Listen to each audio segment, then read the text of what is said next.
Estamos recordeando y Charlie, cuando quiera, amigo, cuéntame un Bueno, poquito de qué trata. yo sé que tenemos poquito tiempo y para hacerlo menos solamente voy a tratar de levantar un poquito lo que dijo este hombre Harari, que es parte de lo que él sostiene.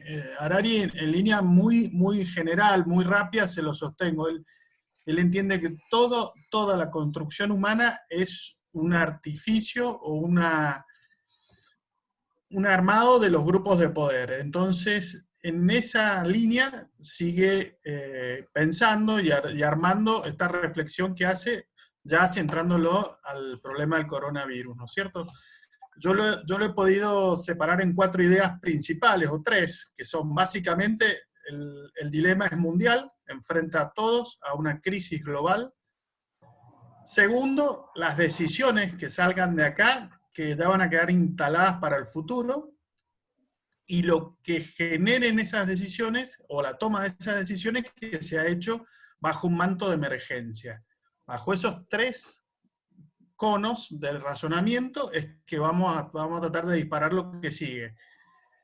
¿Por qué? Porque él entiende que estamos en una crisis global que va a terminar afectando todos los sistemas sociales, culturales, ambientales y económicos. Es decir, cuando uno ve lo que hizo Boris Johnson hasta la semana pasada, o el mismo Trump, que no tenían crisis y ahora están en el tercer y cuarto lugar, te das cuenta que ni siquiera tenían datos técnicos certeros de qué tenían que hacer. Y que todo se decide bajo el manto de la emergencia, que esta es otra característica de todos nuestros tiempos. Todo es bajo el manto de la emergencia, y en esa emergencia vale todo. Y Harari termina, lo voy a redondear para que sea más jugoso, para que todos tengamos oportunidad de hacer un aporte. Él, como viene sosteniendo en el armado social, estructural, científico, todo está en base a grupos de poder. Harari sostiene que todos son maquinaciones artificiales o conglomerados de decisiones de instituciones cualquiera, desde el matrimonio, la iglesia, la ciencia, incluso hoy día los mismos gobiernos, todos responden a unas estipulaciones del poder. Si ese poder encima se encuentra habilitado por una situación de emergencia, si encima de eso va a darle el argumento, la validación de todas las decisiones a un político, el riesgo, entiende él como sociedad, es mayor, es mayúsculo. Porque lo que hasta hace poco, como él sostiene, las leyes de emergencia que existen en todos los países nunca dejaron de seguir aplicándose. Las leyes de emergencia en Israel, cita en el artículo, son del año 48 y están todas vigentes. Nosotros, llevémoslo acá nomás, los impuestos, la emergencia financiera, la emergencia, siguen todas adelante, siguen todas vigentes. Entonces, la emergencia pasa a ser la naturalidad, pasa a ser el día a día. Y en ese miedo es donde Harari levanta todas las voces de alerta. Cuidado, porque aquí vamos a 2 sistemas que se oponen. O a la validación total de todo lo que haga el gobernante, que se va a poder considerar habilitado por la emergencia, por las prisas, por lo que fuera, o a un empoderamiento de la sociedad, como el que vemos en el caso de Greta Thunberg o de todos los chicos que han tomado esa posta. Entonces, tiene ese choque entre un sistema totalitario del Estado, que se considera habilitado a todo en pos de una emergencia, y hoy día somos conejillos de India de decisiones tomadas en horas por los gobiernos, o el empoderamiento total de la sociedad. En esas 2 es donde él levanta la alarma y dice, la única que nos queda es asociarnos solidariamente, compartir los conocimientos, ciertos válidos, y ser una sociedad solidaria y mancomunada. Ese es el punto de vista final y positivo que él intenta dar, sin dejar de advertir estos peligros que les digo. Pero básicamente Bueno, sería eso, y con eso les cedo la palabra o las intervenciones, por supuesto. no, mira, vamos a hacer así, vamos ordenándonos. Te quedan 2 minutitos para que quieras cerrar algunas conclusiones, o escuchamos a Stevens y hacemos más bien un debate todos después de escuchar el artículo de Harari y de Otto Scharmer. Ahí reflexionamos todo un poquito. Si quieren, vayan pensando y escribiendo una pregunta, si es más asertiva, o una reflexión, y después seguimos hablando en el atrio, como decimos, después de la charla, si hace falta, pero bueno. Entonces, ¿alguna reflexión final, Charlie, que te quede en este minuto, minuto y medio que te queda? No, básicamente es esto, que tengo muchas dudas del concepto de la emergencia autocreada, que es algo que valida mucho las decisiones de los gobiernos y que quita el protagonismo a los individuos de una manera totalmente justificada. Entonces, ese es el gran miedo que yo encuentro en todas estas pandemias y estas decisiones tan apresuradas, tan globales y tan poco razonadas. No le podemos quitar seriedad al asunto, lo tiene, es muy serio lo que está pasando, pero hay como una carta blanca para tomar decisiones. Y como te digo, así como hace una semana Trump o Boris Johnson hablaban de un virus chino menor y de una venganza del Medio Oriente, ahora están como están. Perfecto, bueno, muy bueno, che. Muchas gracias por darnos esta mirada. Sé que estabas muy enganchado con los libros de él, más allá de este artículo. Y bueno, una invitación a meterse en toda una corriente de pensamiento filosófica que dicen que es muy interesante, ¿no? Sí, Bueno, difícil de compartir en su totalidad, pero está. ajá, como medio totalitarista, ¿no? Me da la impresión por lo que contás y por lo que me has contado en otras oportunidades, ¿no? Sí. Bueno, es interesante. Bueno, vamos, antes de pasar al debate entre todos los que grandes que se han sumado ya, el Josué, el Marianito, la André, así que lindo verlo al Ale, a todos los, están los fundadores de AMI, casi todo por acá, me encanta verlos a todos. Bueno, entonces vamos un poco Dale. a escuchar hablar de Otto Scharmer, que también está bueno, que se expresó en estos días, que está bueno, los que nos gusta seguirlo, Otto Scharmer es toda Sí. una muy buena noticia esta, así que contanos qué expresa Otto en estas 8 elecciones emergentes. Bien, ¿ahí me escuchan? Sí, sí, sí. Sí. Bien.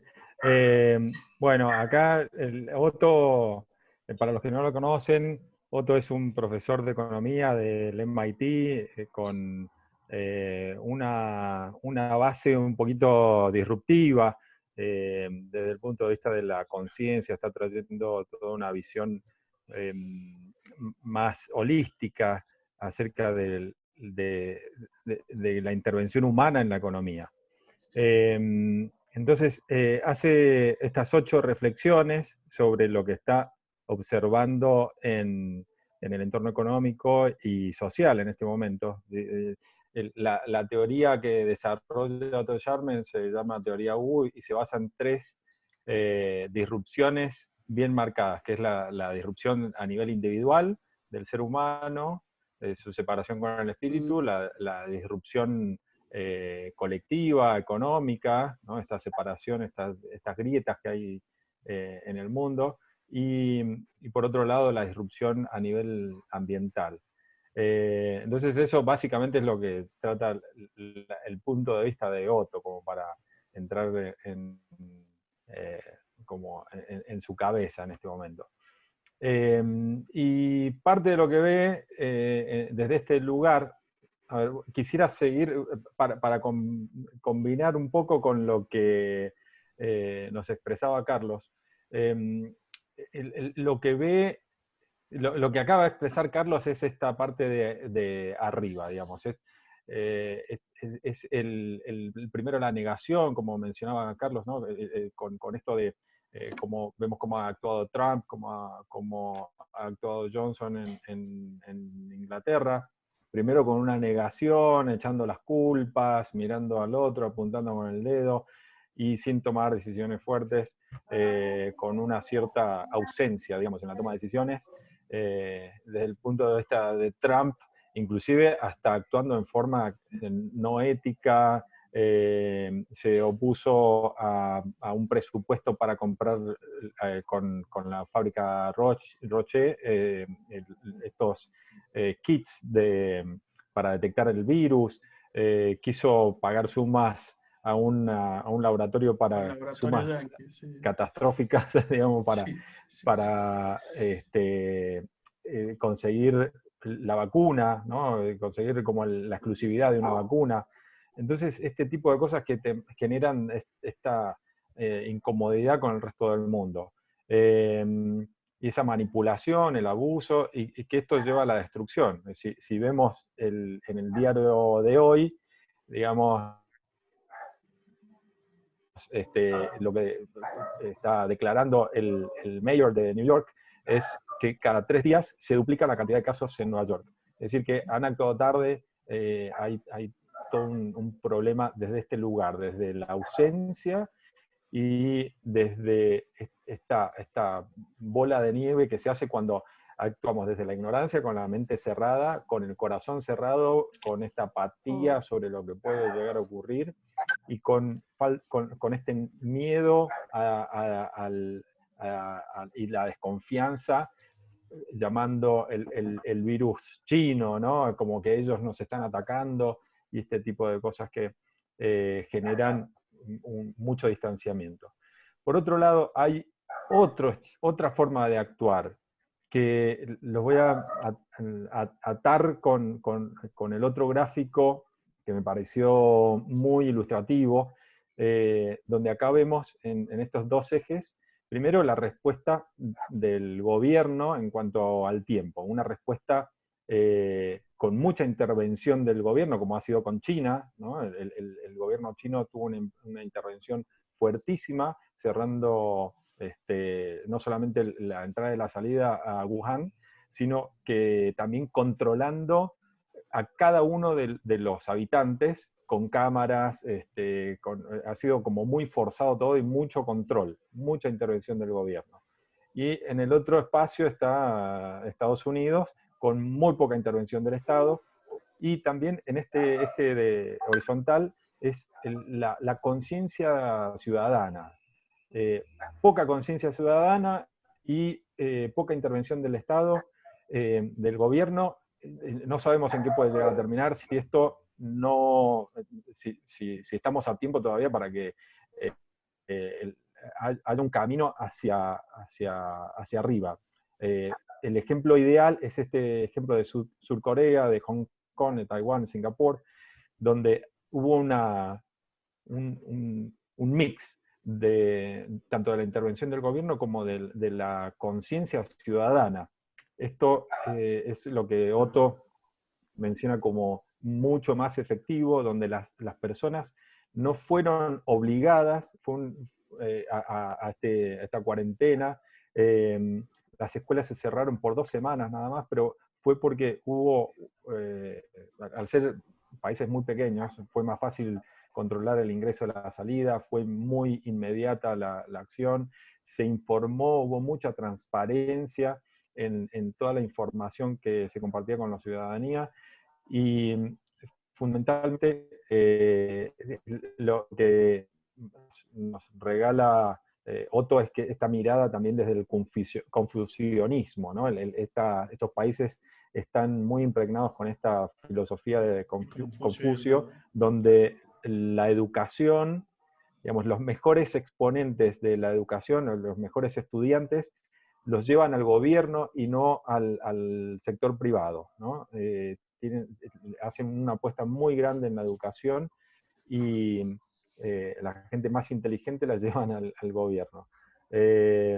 Luego hubo otro componente fundamental acá en Singapur, que las personas también son muy solidarias y hay todo como una forma de actuar mucho más consciente. No actúan desde el miedo, sino desde el respeto por el prójimo, desde el lugar de solidaridad. Y creo que esto también está llevando a este lugar, que sería la parte de abajo de esta, perdón, la parte de abajo de este gráfico, ¿sí? Que le llaman la U, que es un espacio de mirar qué está sucediendo, actuar rápido, ¿sí? Pero no desde un lugar de miedo o desde un lugar de inflexibilidad, sino de compasión, abriendo el corazón, sabiendo que es lo mejor para la ciudadanía y con coraje, ¿no? Primero tomando ese espacio para actuar. Y bueno, el hecho está que controlaron rápidamente y ya están funcionando las escuelas, por ejemplo, en Singapur, y no tienen nuevos casos. Bien. Te paso la palabra, Heraldo.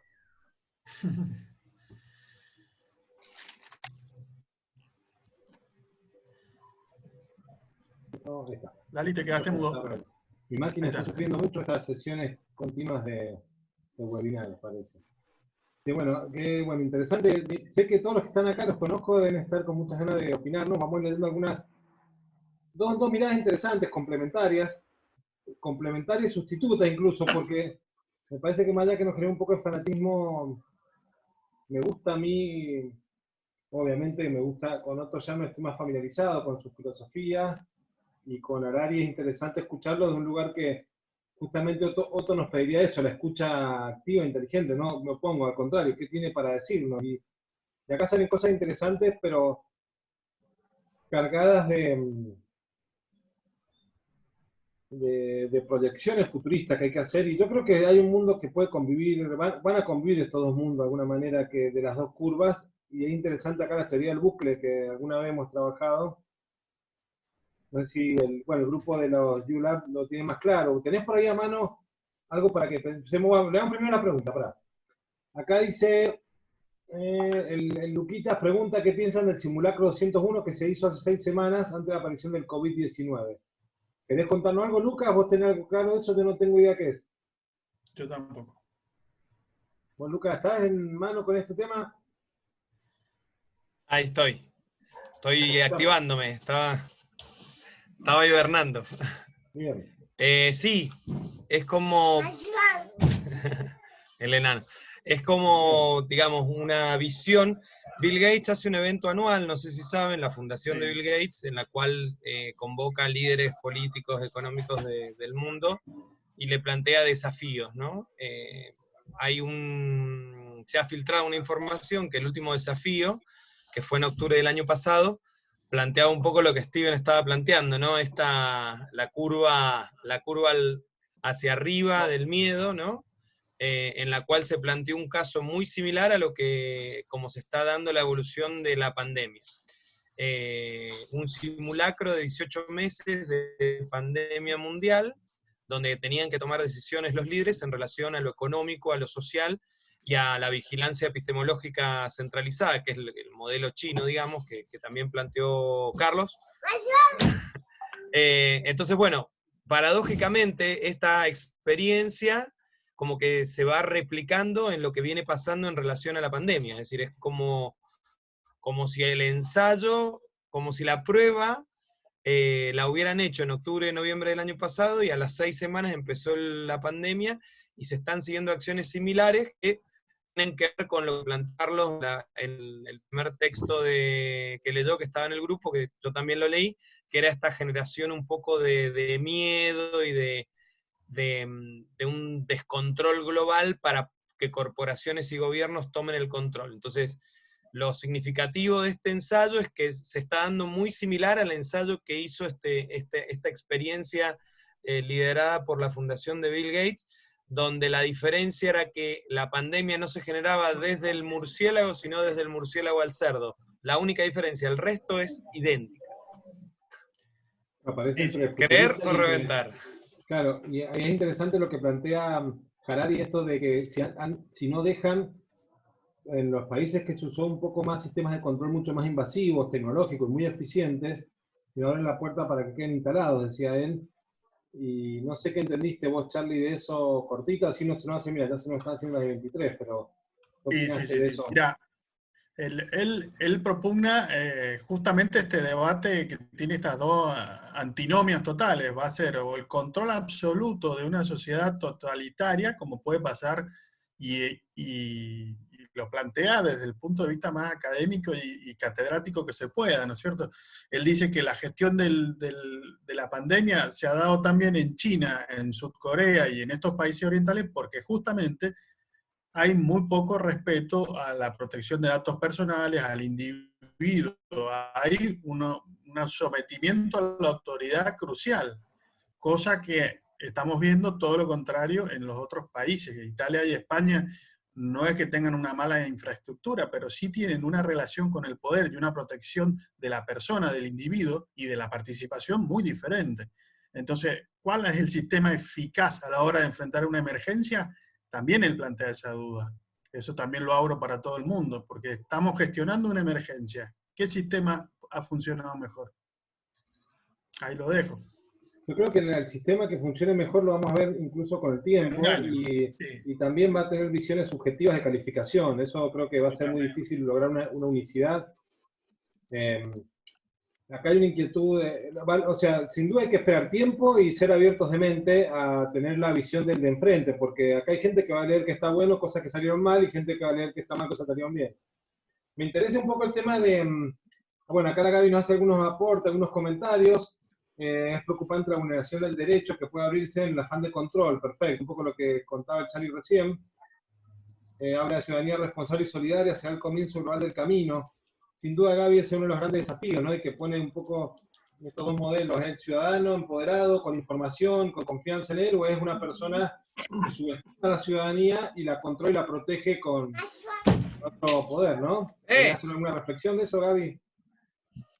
No, más que nada esto yo estoy muy movilizada con todo esto que está pasando, lo estoy tratando de llevar mucho y tratar de organizar. Ha sido maravilloso. Es más, hasta hice un resumen porque lo necesitaba para hacerme como un mapa conceptual, y ahí estaba terminando también de colocar preguntas en relación a las preguntas que hace Otto en el punto 7, donde habla de esto de que a lo mejor esta crisis o este momento realmente sea el camino para refundarnos, y donde básicamente las preguntas tienen que empezar desde uno mismo, ¿no? Desde pensarse desde qué necesitamos, de las formas de consumo, de las formas de educarnos, de la forma de trabajar. Y creo que esto tiene que ver con esto de la ciudadanía, ¿no? Que es lo que más me moviliza, porque por supuesto estoy en contra de todo lo que signifique este control tan poderoso que yo lo veo que se viene, ¿eh? Lamentablemente también veo que se viene como un paraguas, ¿viste? Para el control, con el afán de prevenir, con el afán de que esto no suceda una vez, sino que varias veces. Esto de pensar las migraciones, esto de pensar los low cost, esto de pensar todo, ¿no? Globalmente, qué significan y qué van a significar. Esta yo creo que va a ser la primera pandemia. Es el primer camino que nos está desafiando, el primer desafío que nos está poniendo en tela de juicio, a ver cómo lo resolvemos y cómo desarrollamos las habilidades para empezar a ver las situaciones de otro punto de vista, ¿no? Está muy bueno, Gaby. Me gusta el aporte. Queda la reflexión abierta para obviamente estamos empezando a abrir una punta de un iceberg hablando de Otto en esto, ¿no? Y hay mucho que ir hacia abajo y ver muchas de las fuentes. Es interesante también lo que nos opina la Andre acá. La Andreita, que habla que nos gustaría que hablemos del caso Mendoza. Creo que es importante hablar de las diferencias. Es interesante porque tenemos dos enfoques de culturas y que nos influencian mucho a nosotros, pero no dejan de ser externas, ¿no? Estamos hablando por más globalizado que sea el mundo, tenemos nuestra cultura propia. Andreita, ¿querés hacer algún aporte desde tu voz de este tema? ¿Qué opinás? ¿O qué querés transmitirnos como inquietud?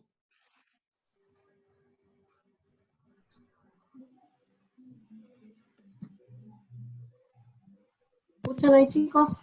Ahora sí, estamos. Bien. Sí, a mí me pareció importante y me parece que está bueno este debate, y me parece que está bueno desde Mendoza.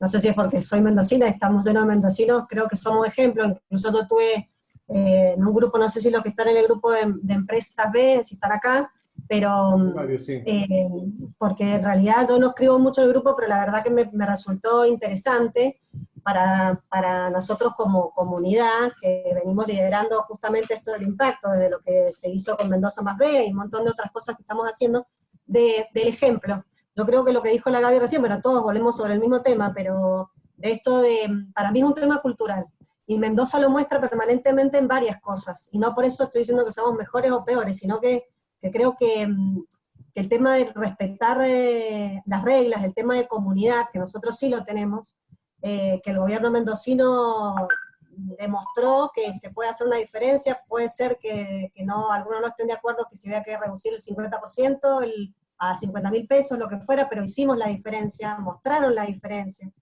Nosotros, yo por lo menos no he visto otros lugares, pero sí veo con los grupos que me muevo, porque mi marido suponente está en el tema de médico, y estamos con el tema de la salud a full en mi casa, y todo lo que se está haciendo para juntar fondos para la parte desde los materiales que no tienen los médicos, hasta con el tema, por ejemplo, nosotros con los recicladores, por ejemplo, Entonces creo que es el momento también de mostrar las diferencias, pero mostrar las diferencias con los valores, o sea, porque esto del control, quizá Buenos Aires se maneja de otro lugar, obviamente es mucha más gente y es otra cultura totalmente distinta a la nuestra, pero es momento de que empecemos a exigir, pero de verdad, o sea, hay cosas que ya no podemos seguir permitiendo, y que por ahí miramos para otro lado, o hacemos cosas o decimos, bueno, ya está, no voy a decir nada, no voy a hacer, y creo que tiene que haber un antes y un después de esto. Hay cosas que no se pueden permitir más. El tema del control, el tema de que la plata vaya para donde no tiene que ir, el tema de las diferencias de salarios. Me parece que es un momento súper importante en donde tenemos que como ciudadanos empezar a demostrar nuestro descontento. Y ahí también me parece que va a estar el tema del control. Y me parece que Mendoza es un ejemplo, y me parece que en eso, como mendocinos, tenemos que hacer la diferencia. Bien, interesante, André. Muchas gracias por los aportes. Bueno, obviamente que está el desafío de André de dar una mirada local también a estos temas, ¿no? Lo miramos de la mirada global, lo miramos de un lugar más holístico, de un lugar más sistémico, sociológico, político, especialistas que nos hablan. Y los mendocinos de nuestra cultura tenemos el desafío, hay varios grupos trabajando de manera muy interesante, y está bueno que estemos activos como comunidad también. Bueno, acá también... bueno, se nos está cerrando la sala, les digo, porque así estamos con la versión Zoom gasolera. Vamos a ir a hablar al atrio de última. Si se corta la conversación en cualquier momento, te voy a activar rápido en el grupo de WhatsApp la charla del atrio para que no se les confunda con la anterior. Va a ser decir la charla del atrio, por el momento se corta, pero vamos a aprovechar este último momento a una charla un poquito más desordenada, donde opinemos todos. Acá estoy viendo el Ale que hizo el artículo del taiwanés que vive en Berlín. Es muy inquietante para el mundo occidental respecto del Oriente, que en el control de la pandemia nos ganaron. Es muy interesante ese artículo que nombre el Ale también acá. Estaría bueno, Ale, que si nos puede mandar el vínculo desde el chat, estaría bueno, porque me gustó mucho ese artículo también, y que quede acá en el chat estaría bueno. Me parece bien. ¿Lo tenés por ahí, Ale, a mano? A ver. ¿Querés contarnos algo de eso? Pues me parece que se te va a cortar la luz enseguida nomás, pero nos vamos al... Nos quedan 5 minutos 37, hay tiempo. Bien, no, Ale, lo que decía este investigador, decía que en sociedades que están acostumbradas a resignar libertades, la función de control anduvo mucho mejor. Y el Estado intervino sin grandes cambios respecto de las conductas habituales, y lo que están usando alta tecnología para el seguimiento de las personas. Y esto sí es inquietante. Y lo otro inquietante que está del otro lado es este individualismo terrorífico que tenemos y que se manifiesta en la gente que se fue de viaje cuando sabía que estaba la pandemia, y crea todo un problema social y emocional con la familia. Hay gente que se ha ido de viaje el 10 de marzo, sí, sabiendo que estábamos ya en problemas. Y esto es falta de cultura, falta de ética. Claro, es como que ese que traes, Ale, esos son los casos que requieren por ahí más un gobierno, o sea, que un gobierno libre requiere un nivel de desarrollo de conciencia mejor, ¿no? No, esto es conducta social, como decían antes. Esto es conducta social, es autolimitarse, es conciencia individual, conciencia grupal. Es la cultura natural de los países, en el caso de China y estos países del sudeste asiático, que ya venían con una cultura de Confucio que como que obedecen en forma automática y es ley. Entonces, para ellos no hay una disociación entre lo que debería ser y lo que es respecto a lo que dice el Estado. Entonces, les resulta mucho más sencillo. Y una confianza en la autoridad. Hacia la pandemia, no hacia las libertades. Bueno, es interesante los desafíos que se plantearon. Creo que ya nos queda prácticamente tiempo. Los invito al atrio con sanguchito y gaseosa. ¿Qué trajeron a la canasta? Trajeron cada uno su bebida. Bueno, a buscar el vinito. Creo que el debate da para largo, y como hay muchos años que van a charlar, yo voy a abrir ahora un salón que se llama el atrio, y de última charlamos un ratito ahí para los que quieran charlar un poquito más desordenado, porque vale la pena, recontra vale la pena. Los que estén apurados a volver a la casa, se van rápido a la casa, y los que no, se los esperamos en el atrio. ¿Eh? ¿Les parece? Nos vemos ahí. Ahí armo el link, lo mando por el grupo de WhatsApp. Están todos en el WhatsApp. Que ahora le mando por separado y lo sumo al grupo de paso. Dale. Saludos. Metémonos todos para saludar antes de irnos al atrio. Abrazo. Saluden que saco la foto, saluden. Dale, vamos a la foto. Viste Carballo, así, vamos a la foto del Marian. Ya está. Vamos a mí. Vamos a mí. Vamos al atrio a mí. Ahí manda el atrio, vamos.